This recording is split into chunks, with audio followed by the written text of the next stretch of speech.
우연한 기회가 되어서 체육관에 등록하고 운동을 한 지 벌써 한 달 보름이 됩니다.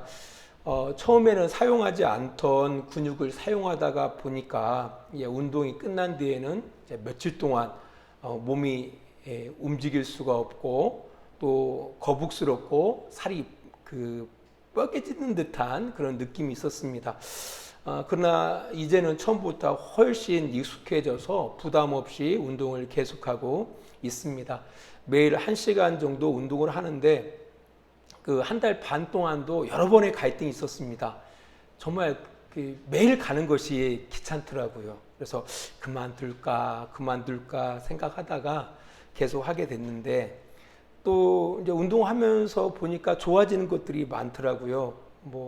혈압이 약간 높은데 혈압도 정상으로 돌아왔고 또 사라지고 있었던 근육도 생겨나니까 전보다 활력도 나아진 것 같고 해서 오히려 우리가 한방에서 보약을 저먹는 것보다 이렇게 체육관에 등록해서 운동하는 것이 훨씬 낫겠다라는 생각이 또 들어가더라고요. 그래서 운동이 딱 끝나면 오늘도 보약 한참 먹었다라는 그런 마음을 가지고 집으로 갑니다. 우리가 적당한 운동이 건강을 위해 꼭 필요하다고 모두 알고 있습니다. 그러나 이 일을 실천한다라는 것은 그렇게 쉽지 않습니다. 우리가 매일 습관적으로 밥을 먹듯 이제 운동이 습관화되는 것은 매우 어렵다라는 겁니다. 그래서 이 나쁜 습관은 금방 길러지는데요. 좋은 습관 기르기를 위해서는 정말 어려워요. 그래서 이제 저 같은 경우는 이제 스스로 매이도록 하는 방법을 취한 거죠. 돈이 아까서라도 가게 되더라고요. 성도들에게도 비슷해요. 성도들이 경건한 삶을 살아가는 것도 비슷한데요. 사도 바울은 디모데전서 4장 7절로 8절에서 그의 제자이자 에베소 교회의 목사였던 디모데에게 이렇게 편지합니다. 하나님의 진리와는 다른 어리석은 이야기를 하는 사람들도 있을 것입니다. 그러나 가르침에 쏠깃하지 말고 오직 하나님을 섬기는 경건한 일에 스스로 훈련시키십시오. 육체의 훈련은 약간의 도움을 주지만 하나님을 섬기는 경건한 훈련은 모든 일에 유익합니다. 경건은 이 세상에서의 생명뿐 아니라 앞으로 올 세상에서의 생명도 약속해 줍니다. 라고 편지하고 있습니다. 여기서 경건에 대해서 두 가지를 말하고 있습니다. 하나는 거짓된 가르침을 멀리하는 것. 거짓된 가르침을 멀리하는 거다. 또 하나는 경건한 일을 스스로 훈련하는 것이다라고 이야기하고 있습니다.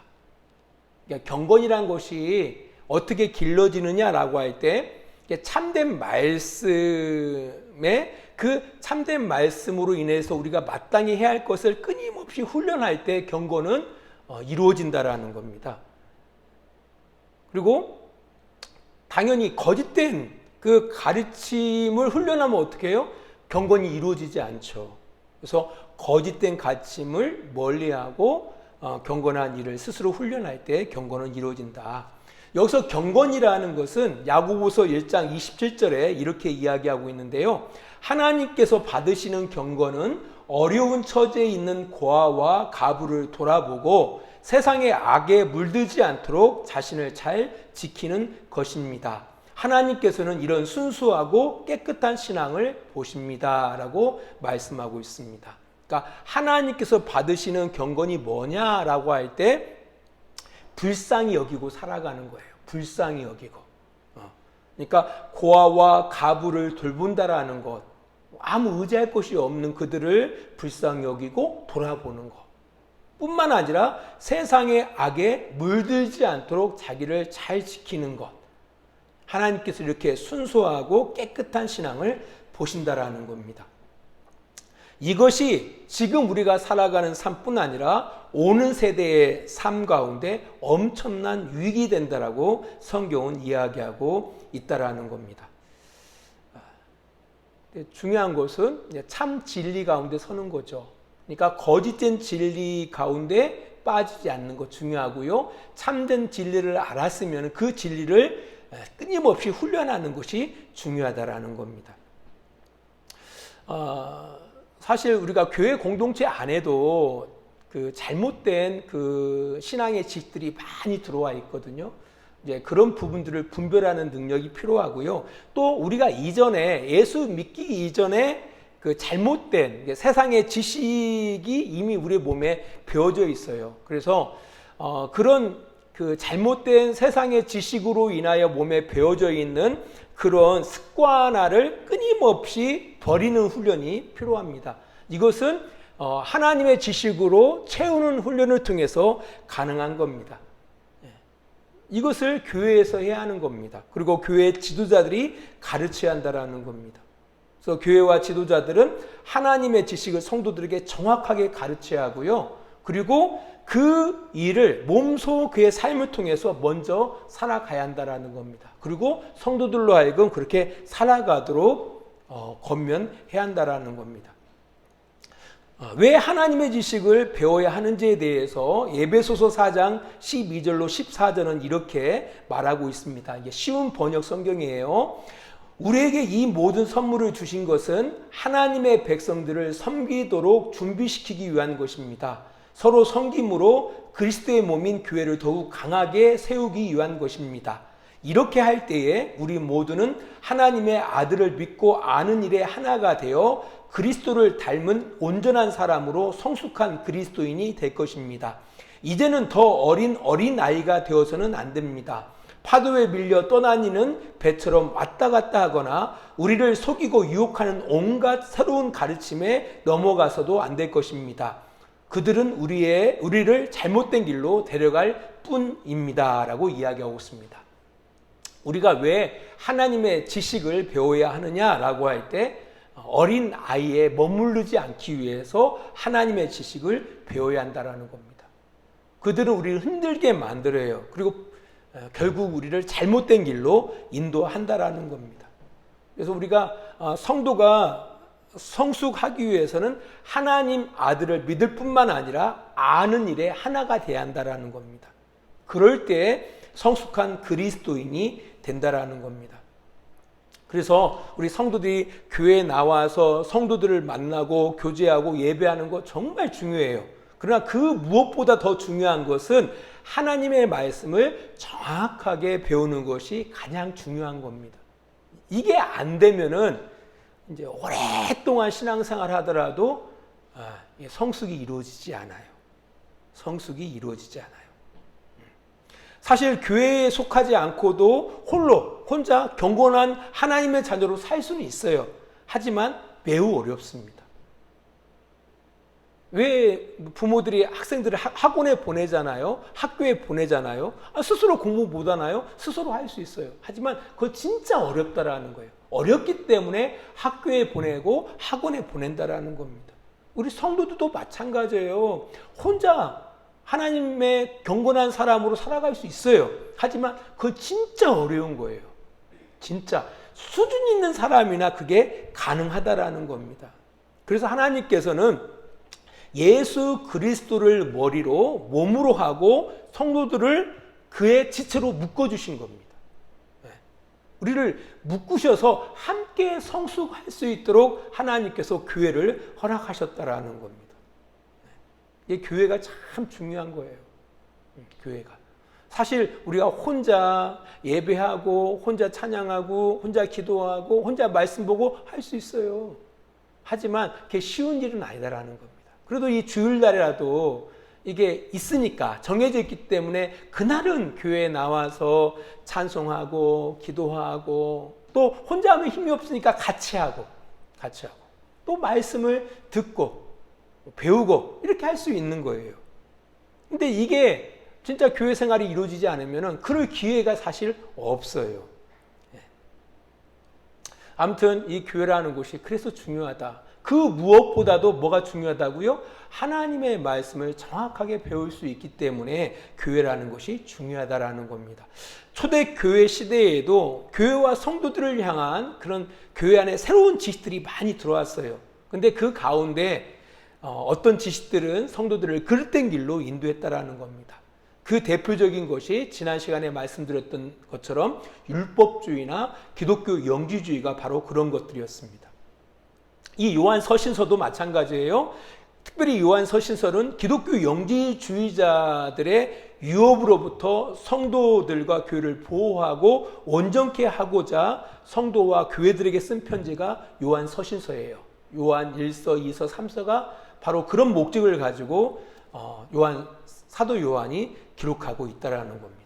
오늘 본문은 요한 1서의 마지막 부분입니다. 벌써 마지막이에요. 마지막 부분인데 이것은 요한 1서 전체를 정리하는 중요한 내용입니다. 그래서 5장 18절로부터 20절까지는 사도 요한과 그의 일행들이 주님과 함께 동행하면서 오랜 시간 동안 그들이 깨달은 세 가지 중요한 사실들을 말하고 있고요. 마지막 21절은 마지막 권면을 통해서 서신서를 마무리하고 있다라는 겁니다. 여기서 이 세 가지 깨닫게 되어진 이 내용들을 우리 함께 살펴보기를 원합니다. 사도 요한이 또한 사도 요한과 함께하는 그 공동체가 이전까지 하나님의 아들 예수 그리스도와 동행하고 뿐 아니라 교회 공동체를 이루면서 알게 되어진 첫 번째 그 사실에 대해서 이렇게 말합니다. 18절 말씀 봅니다. 하나님께로부터 난 자는 다 범죄하지 아니하는 줄을 우리가 아노라. 하나님께로부터 나신 자가 그를 지키심에 악한 자가 그를 만지지도 못하느니라 라고 말씀하고 있습니다. 첫 번째는 바로 뭐냐면은 하나님께로부터 난 자마다 다 범죄하지 않는다라는 겁니다. 중요한 것은 다예요. 다 범죄하지 않는다. 그러니까 하나님께로부터 난 자, 하나님을 믿고 그의 아들 예수 그리스도를 믿는 성도들은 범죄하지 않는다라는 겁니다. 그러면은 그런 의문이 생길 거예요. 아니, 목사님, 저 범죄하고 살아가는데, 죄를 범하고 살아가는데, 그러면 저는 하나님 믿지 않는 사람입니까? 하나님의 자녀가 아닙니까? 라고 질문할 수가 있습니다.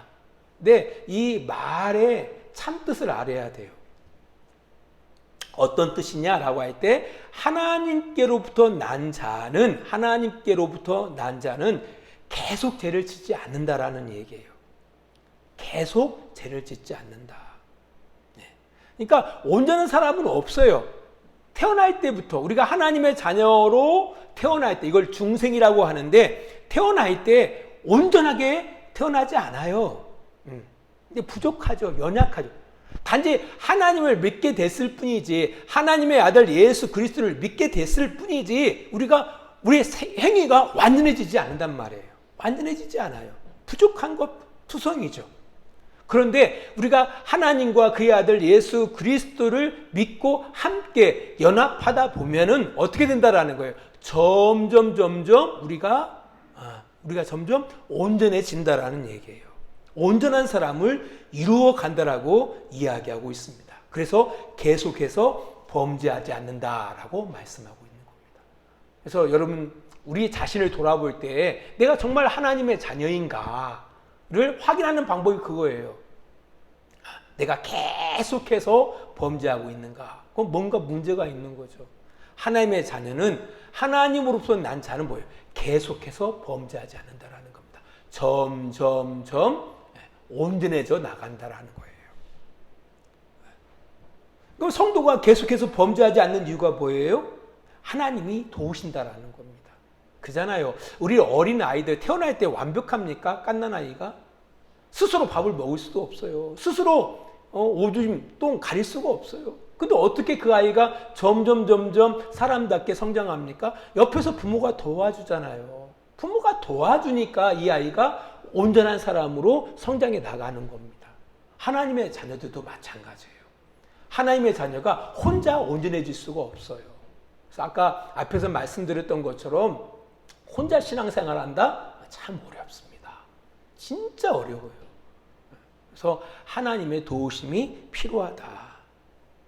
하나님의 도우심이 필요하다. 기억해야 돼요. 완전한 사람은 아무도 없습니다. 모두가 연약한 죄인들입니다. 그런 죄인들을 하나님이 구원하셔서 온전한 사람으로 만들어 가신다라는 겁니다. 성도라는 이름은 거룩한 무리인데요. 사실 이름에 걸맞지는 못하죠. 하지만 하나님의 도우심 가운데 살아갈 때에 점점 거룩한 성도답게 되어지는 겁니다. 두 번째로 사도 요한이 두 번째 알게 되어진 것이 있습니다. 오늘 19절은 이렇게 이야기하고 있습니다. 또 아는 것은 우리는 하나님께 속하고 온 세상은 악한 자에게 처한 것이며 라고 이야기하고 있습니다. 사도 요한과 그의 공동체가 알게 되어진 또 한 가지가 뭐냐라고 할 때 우리는 하나님께 속해 있지만 온 세상은 악한 자에게 처해 있다라는 겁니다. 어떻게 사람들은 어떻게 하나님을 알지 못할까? 하나님을 믿지 못할까? 우리는 하나님 믿고 있고 하나님 앞에 이렇게 예배하는데 왜 그럴까라고 할 때 우리는 하나님께 속해 있지만 온 세상은 악한 자에게 처해 있기 때문에 그렇다라는 겁니다. 그래서 이 세상에는 선한 자와 악한 자가 함께 공존하고 있다라는 겁니다. 그 속에서 갈등과 다툼이 있는 거죠. 오히려 올바로 살아가고자 하는 사람들에게 뭐가 따르죠? 고통이 따라요. 고난이 있는 겁니다. 왜? 온 세상은 누구에게 속해 있다고요? 악한 사람들에게 속해 있는 거예요. 그리고 우리는 하나님과 그의 아들을 믿는 우리들은 누구에게 속해 있다고요? 하나님께 속해 있어요. 그래서 사실 생각해 보세요. 하나님을 믿는 사람들이 사람들을 속이겠어요? 하나님을 믿지 않는 사람들이 사람들을 속이겠어요? 당연히 하나님을 믿지 않는 사람들이 속이겠죠. 여러분들 전화 조심하셔야 돼요. 제 큰딸도 그 전화로 인해서 그 보이스 피싱에 크게 어려움을 당했거든요. 저도 가끔가다 전화가 와요. 아빠, 제 핸드폰이 부서졌어요. 이 전화로 안 되니까 돈을 좀 보내주세요. 뭐 이런 어떤 정말 조심하셔야 돼요. 여러분의 그 전화번호에 저장되지 않는 전화는 되도록 받지 않는 것이 좋습니다. 요즘은 핸드폰 전화로도 사기를 쳐요. 조심하셔야 돼요. 왜? 누가 사기를 쳐요? 악한 자들이 사기를 치는 거예요. 근데 너무 안타까운 것은 하나님을 믿는데 악하게 사는 사람들이 있어요. 이건 정말 안타까운 일이에요. 안타까운 일인 겁니다. 그래서 아무튼 간에 성도가 신앙을 지키고 사는 일이 쉽지 않다. 우리가 사람답게 살아가는데 서로 얼마나 좋습니까? 가부와 고아를 긍휼히 여기고 그들의 어려움을 돕고자 하고 올바로 살아가려고 하고 서로 사랑하려고 살아가고 평화하고자 하고 이거 얼마나 귀하고 좋은 마음이에요. 하지만 이렇게 살아가면 살아갈수록 사람들은 성도들을 힘들게 만들어요. 왜 이런 어려움이 있습니까? 세상이 악한 자에게 속해 있기 때문에 그렇다라는 겁니다. 사실 우리가 예수 믿기 이전에 우리도 그렇게 살았을 거예요. 예수 믿기 이전에 우리도 그렇게 살았을 겁니다. 그래서 그렇구나. 사도 요한과 그의 공동체에서 깨닫게 된 것이 뭐냐라고 할 때 우리는 하나님께 속했지만 온 세상은 악한 사람들에게 속해 있기 때문에 그런 것이다 라고 이야기하고 있다는 겁니다. 마지막으로 사도 요한이 깨닫게 되어진 세 번째가 있어요. 20절은 이렇게 말합니다. 또 아는 것은 하나님의 아들이 이르러 우리에게 지각을 주사 우리로 참된 자를 알게 하신 것과 또한 우리가 참된 자 곧 그의 아들 예수 그리스도 안에 있는 것이니 그는 참 하나님이시요 영생이시라 라고 말씀하고 있습니다. 우리가 아는 게 있는데 바로 뭐냐면은 하나님의 아들이 이 땅 가운데 와서 우리에게 지각을 줬다라는 거예요. 그래서 우리가 참된 자를 알게 됐다라는 거예요. 하나님과 그의 아들을 알게 됐다라는 거예요. 알게 된 이유가 뭐라고요? 하나님의 아들 우리에게 뭘 줬다? 지각을 줬다라는 거예요. 지각. 생각할 수 있는 능력을 주신 거예요. 하나님을 향하여 하나님을 알아볼 수 있는, 하나님을 아버지라고 고백할 수 있는 하나님의 말씀이 들려지는 그 지각을 주셨다라는 거예요. 지각을 주셨다라는 거예요. 뿐만 아니라 참된 자, 곧 그의 아들 예수 그리스도의 안에 있다라는 거예요. 누가? 우리가. 그러니까 지각이 있는 자들은 누구에게 있다는 거예요? 예수 그리스도 안에 있다라는 거예요. 이제 하나님이 우리를 살리실 때 우리만 딱 살리는 게 아니에요. 누구와 함께 살리죠? 예수와 함께 살리는 거예요. 묶어진 거예요, 예수와. 그렇잖아요. 우리가 자식을 낳는 순간에 자식은 부모와 묶어지는 거예요. 그걸 못 느끼십니까? 그러니까 자식이 불행한 것은 부모도 불행해요. 자식이 행복하면은 부모도 행복한 거예요.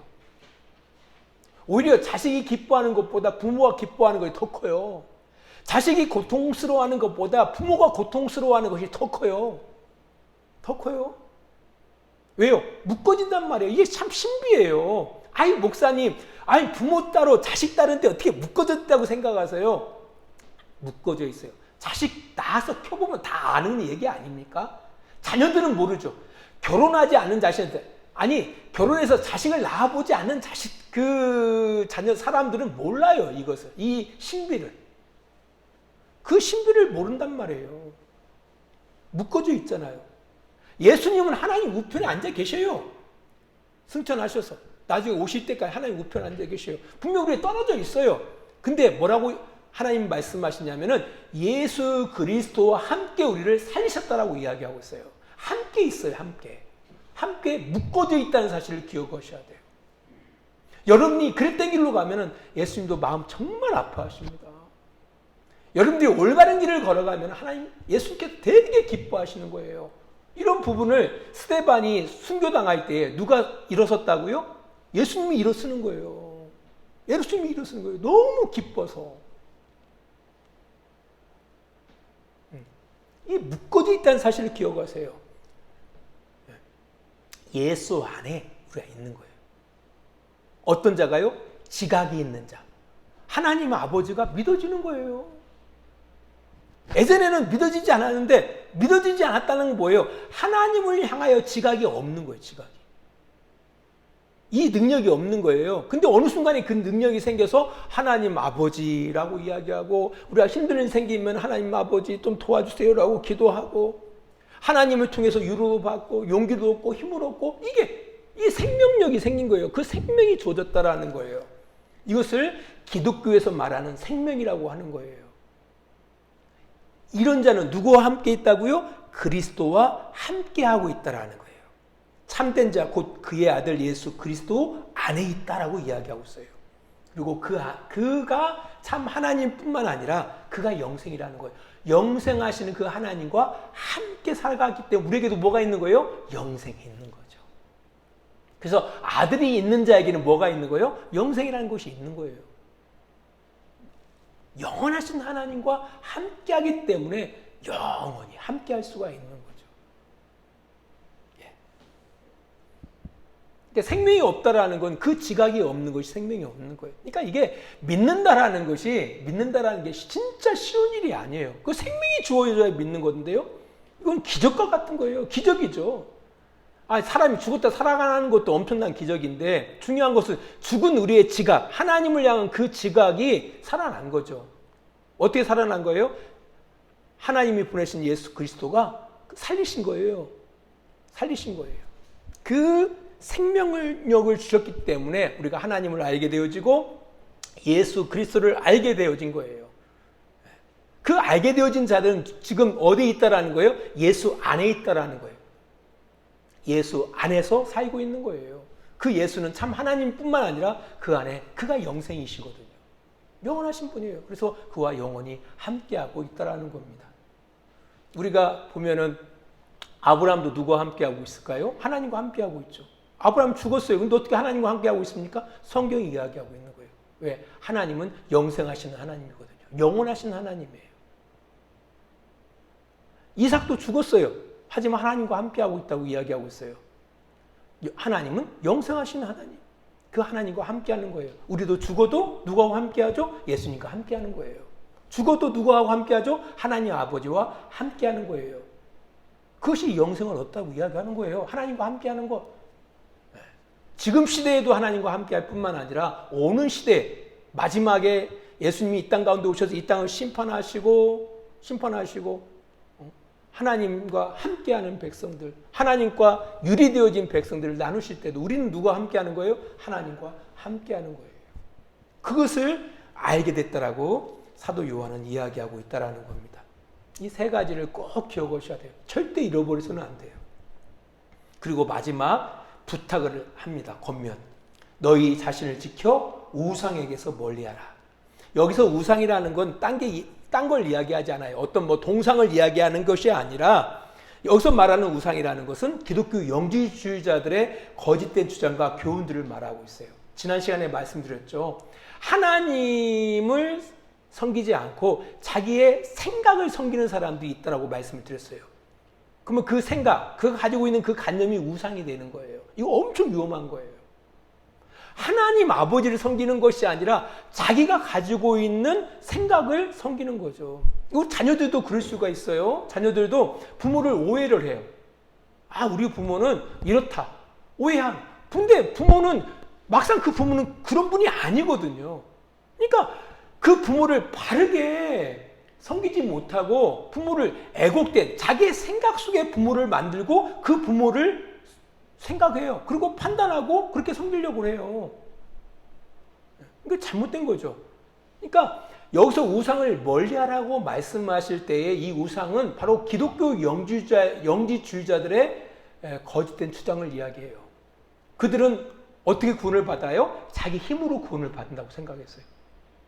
자기 힘으로. 하나님의 도움이 필요 없어. 예수님의 도움이 필요 없어. 자기 힘으로 구원을 받을 수 있다고 생각한 거예요. 그 지식을 알물 통해서. 근데 많은 사람들이 하나님의 하나님 되심을 믿지 못하고 그들의 주장이 하나님인 양 사람들이 믿었거든요. 그래서 성경을 이야기하고 있는 거예요. 사도 요한은 너희 자신을 지켜서 우상에게서 멀리하라. 그들의 거짓된 주장과 교훈들에서 돌이켜라 라고 이야기하고 있다라는 겁니다. 지금도 우리 성도들이 멀리해야 할 우상들이 참 많아요. 어떤 사람은 하나님이 아닌 돈을 신으로 섬기는 사람들이 있어요. 돈을. 저도 그런 생각이 한 번씩 들어가요. 성도들에게 헛된 꿈을 줘서 뭔가 근데 그건 아닌 것 같아요. 우리 성도들이 멀리할 우상들 참 많거든요. 돈, 어떤 사람은 자식이 우상이 될 때가 있고요. 어떤 사람은 명예가 우상이 될 때가 있어요. 신앙이라는 이름을 가지고 교회 안에 주장되어지는 거짓된 것들, 교리들, 이런 것들이 우리의 생각 속에 간념이 되어지면은 사람들은 그것을 하나님을 잘 섬기는 줄 알고 있는데 그게 아니에요. 그 자체가 우상이에요. 우상. 이것으로부터 우리가 멀리 하지 않으면 자기를 지키는 게 아닙니다. 종교라는 게 참 무서운 거예요. 특별히 다른 것보다 이 기독교는 참 무섭습니다. 잘못 기독교의 발을 담그면은 아편처럼 신앙생활을 할 수가 있어요. 아편 먹은 사람처럼. 정말 조심스럽게 신앙생활을 해야 한다는 겁니다. 그것으로부터 멀어져야 돼요. 우리가 생각 속에 하나님, 내가 만든 하나님인지 아니면은 하나님, 진정한 참 하나님인지를 분별할 줄을 알아야 한다는 겁니다. 그러기 위해서는 자기를 지킬 줄 알아야 돼요. 지킬 줄 알아야 한다는 겁니다. 기도하겠습니다.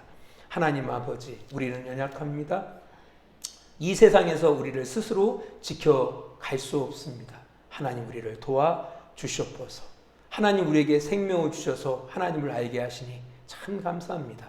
우리 안에 생명이 있음과 영원한 생명이 있음을 기억하게 하시고 그 안에서 더 풍성한 삶을 살게 하시고 우리의 잘못된 생각이 신이 되어 우상이 되지 않게 하시고 그것들로부터 멀어지게 하시고 우리를 지킬 수 있도록 우리 스스로 끊임없이 노력하는 성도들이 되게 하여 주시옵소서. 이제는 우리를 사랑하시는 우리 아버지 하나님의 그 크신 사랑하심과 예수 그리스도의 십자가의 은혜하심과 성령의 감화와 감동과 지키시고 인도하심이 온도 시간을 구별하여 주님 앞에 나와 예배하는 성도들의 머리 위에와 그들의 가정과 직장과 사업장 위에 하나님의 은혜와 사랑이 늘 함께 해주시기를 간절히 축원하옵나이다. 아멘.